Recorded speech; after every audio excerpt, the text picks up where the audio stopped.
Back on TYT Sports, Francis will be joining Ben and myself right now for his first ever baseball clip, I believe. The MLB season is around the corner, spring training. We fancy your analysis. I'm going to sit here as a very well-dressed prop. So if you need me to talk, just do the robot. Okay. Give me your hand. No, the other hand. Or, no, there you go. Hold that. Okay, go on. There we go. Ben, so what I did was I took Jonah Carey, who is used to write for Grantland, now writes for SI.com and MLB.com, and took his top 10 rankings for the preseason and then added also what the odds were via OddsShark to win the World Series. All right. Let's have a look. Kansas City Royals coming at 10th, Blue Jays, Red Sox, Rangers, Giants, Pirates, Dodgers, Astros, Mets, and Cubs. The Cubs are the outright favorite to win the World Series this year. That would make Cubs fans very happy. And my Mets sitting at number 2, although I believe, real quick, that it's the San Francisco Giants here. It's an every other year team. It is now that every other year. Ben, what do you think about the baseball season coming up? I think the Cubs make sense as a favorite. I mean, this is a team that won, 97 games last year, nearly won the National League Central, and then had, the best offseason of any team, bolstering the rotation, adding significant depth, adding Zobrist, helping the bullpen by dealing Castro and getting Warren, and so now all of a sudden you move a guy like Jason Hamill to the back of the rotation, and maybe doesn't even have to start in the postseason. That becomes a pretty appealing, pretty dangerous team. So I would agree with that. What's interesting is the number 10 team there at 14-1 was the Royals, who were 6 outs from winning the World Series 2 years ago, won last year, and like the Pacoda ratings, who have the longest history of doing reasoned projections before the season, have them, I think, at 76 wins. I think they had them at 72 wins last year. Who, the Royals? Yeah. But they panned them last year, and they're panning them again this year. And and other things like the CBS Sports Line, which also does projections, they have the Royals as the second wild card.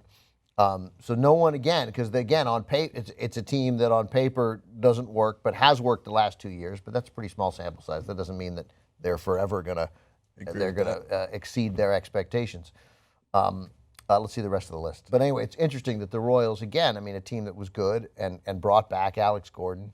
Wasn't decimated. Obviously, it won't have Cueto. I think the Dodgers are probably going to put it together this year. Who came in as who's their coach right now? We call it a manager. That's great. I'll come in on one point and say, finally, it's called managers. That's what it is. Maybe the other guy got sacked. Not make a difference. It makes a difference if you want anybody to trust anything you have to say. Coach, manager, manager, coach. No, manager. Baseball has a manager. Football has a coach. The football manager is the guy who grabs the balls and puts them all together. That's so strange. Right? Strange. It's not that I get it. It's a little confusing, but you grew up here. You should know it. Apples to oranges. Yes, that's right. Apples to oranges. That's right. They're different things. They're both fruits, but they're different. Both make Ben allergic. They're both delicious. Who is the Dodgers manager right now? The Dodgers manager is Dave Roberts. But I was asking who their coach was. Rick Honeycutt is still their pitching coach. I was looking for their bench. I was looking for their bench coach. I'll tell you how it works in baseball. But why? Look, the Dodgers. They added so many pitching pieces, and they have no. You can't have guys get hurt. You saw already they've lost Brett Anderson. Is the point that we as we shoot. No surprise. Who knows when or if Brandon McCarthy's coming back? The best baseball player to follow on Twitter. But probably the best athlete to follow on Twitter. Yeah, by far. But they have so many different options. And so it strikes me that over 162 games, as long as they're meaningful games for the Dodgers, somebody good's going to be pitching every single time. Even without Greinke, even with losing Greinke, they will have a valuable starting pitcher. And they get Ryu back at some point if he can stay healthy. Yeah, and the young guys they have, and they didn't deal any of them, and the infusion of talent that they have. So maybe it's not this year for the Dodgers. Maybe, believe me, they'll almost certainly be in the playoffs. But maybe they win 91 or 92 games this year. But a big monster 105-win season is coming at some point for a team with that much quality investment in the minor leagues and that much money, and not foolishly spent. Their evidence of not foolishly spending it is they didn't match the Greinke price. That was probably the right decision.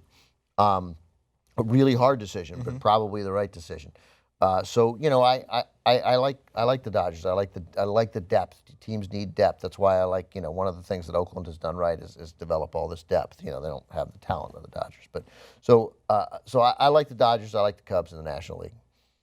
No Mets. No, I mean I like the Mets too. love. Obviously, look, if the Mets stay healthy, you throw 5 starters out that are just that are potentially dominant. I worry about 2 things with the Mets. One, Terry Collins, their coach, manager, coach, if you will. Their manager. Terry Collins' decision-making is 50-50. There's times where I believe, and you're actually the one who told me that managing in baseball makes this much difference. You got to get out of the way as the manager. Just don't do anything stupid. Right. Well, I think he occasionally does something stupid, even though I know he's well respected amongst the league, and he's a fan. He's like a Doc Rivers. He's good with the egos, right? But Doc Rivers is a tactician too. I mean, he's not an X's and O's guy. He's never been an X's and O's guy. It's what's been said amongst the league for years. He can't really draw up inbound plays in the fourth quarter. Totally different conversation. Regardless, but that's why I think he's like Terry Collins. Defense up the middle for the Mets. Yeah, their defense was never great last year. We see a team like the Royals, who advanced metrics have gotten defense praise, and they win World Series. Who replaced Murphy at second base? Asdrubal Cabrera and Neil Walker were the 2 that we picked so up. Walker and as a push as defensively to Murphy. He's probably better. Everybody's better than Daniel Murphy at second base. That's probably true. And Neil Walker's Neil Walker's a better player than Daniel Murphy. Like Daniel Murphy had an unbelievable postseason, but they got a better player there. No, I agree with that. I just like that they picked up 2 guys that can put the ball in play. Yeah, and Cabrera, but as Drubal, more like that. But Cabrera is a bad shortstop, so the defense up the middle is a problem. You think you can survive defense up the middle on a team like the Mets because you're going to strike so many guys out. That's what I'm hoping for. We get Zach Wheeler back around midseason. We have the immortal Bartolo Colon, who stayed with the Mets. Yoenis Cespedes is there likely for a year. Have you been following that? The pig he brought into spring training? No. The cars. It's been fun. But other than that, at least the other names on the list, the two big teams, the Red Sox and the Yankees. Let me tell you about Yoenis Cespedes because I love him, and he obviously came with Oakland and I have some thrilling moments. But you've only seen the great Yoenis Cespedes, and you haven't seen the unbelievably frustrating Yoenis Cespedes. You haven't seen a guy who'll chase sliders outside the strike zone again and again and again. You're like, for the love of God, they're afraid of you. Take a walk. I got a little bit in the World Series itself. I also got Edgardo Alfonso as my second baseman for a long time as a Mets fan. Yeah. He would do very similar things. The Red Sox and the Yankees, real quick to wrap them up. David Price, obviously the big signing for the Red Sox in the offseason. The Yankees. I like what the Yankees have done, considering their massive limitations, but the massive limitations went out. Too many guys in too many important positions about to break down. A-Rod and Beltran turned 39 and 41. This year, other way around. Teixeira, I think, is 41 and 39. Teixeira, too many injuries coming back. To count on Greg Bird, lost for the year. To the notion that Sabathia, who you now have to root for as a human being, and I totally want to see him succeed. Yeah, I agree with that. But I don't. Too many things go wrong. Yeah, I think, amazingly enough, they still know what they're doing. That their rotation is like 9 deep. I think that the Rays, every chance to win that division, the Rays, and of course, obviously the Blue Jays, but that team is old and doesn't have the talent in the system to go out and get a guy like David Price again, who helped them so much. So I actually like the Rays, and so does Pacoda. But that division could go to anybody, it seems, except the Orioles. But it could also go to the Orioles. Who knows? I can't believe it but get ready for the prolonged excellence of the Houston Astros. Oh, I thought you were going to say the prolonged excellence of Bryce Harper. My pick is the New Jacks. It's the Toronto Blue Jays. The American League version of the Mets, kind of Cleveland. The Indians? Great, serious, badass rotation. I don't know if it's now. That division, most interesting division in baseball. Royals can win. Indians can win. Twins can definitely win. White Sox can win, and I think, and who knows with the Tigers? But I mean, probably Detroit can win too. But there are 5 teams that are capable of winning that division. Mark it down the year that Ben Meg believes 29 MLB teams could win their division. Yeah. Make sure to comment below, baseball But obviously, fans. the Oakland A's will win the World Series. Of course. They always Comment below with who you think will win the World Series. It's early. Who do you like? And give us some storylines you'd like us to follow for the MLB this year.